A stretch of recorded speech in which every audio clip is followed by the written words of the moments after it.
খারাপ সময়টা হয়তো অতীত হয়ে যায়, কিন্তু মানুষের খারাপ ব্যবহারটা কখনো অতীত হয়ে যায় না। শুধু নিজে থেকে কথা বলা বন্ধ করে দেখো, দেখবে অনেক আপনজন পর হয়ে যাবে। আসলে কেউ আপন হয় না। যারা তোমার ক্ষতি চায় তাদের আঘাত করবে না, তাদের সামনে একটু হাসি মুখে বাঁচবে। দেখবে তুমি আঘাত করলে যা কষ্ট পেত, ওরা তার থেকেও বেশি কষ্ট পাবে।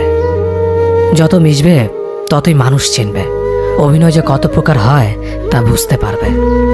সবাইকে তোমার সত্যতা জানানোর দরকার নেই, যে যা ভাবে তা নিয়ে সমালোচনা করতে দাও। বেঈমান মানুষগুলো কখনো অপরিচিত মানুষ হয় না, খুব কাছের মানুষগুলোই বেঈমান হয়। মানুষ চেনা শুরু করলে এমনিতেই বন্ধুর সংখ্যা কমে যাবে, এটাই বাস্তব। 3টি কথা মনে রাখবেন: যে তোমাকে সাহায্য করে তাকে কখনো ভুলে যেও না, যে তোমাকে ভালোবাসে তাকে কখনো ঘৃণা করো না, যে তোমাকে বিশ্বাস করে তাকে কখনো ঠকিও না। ধোঁকা একজনেই দেয়, কিন্তু বিশ্বাস সবার উপর থেকে উঠে যায়।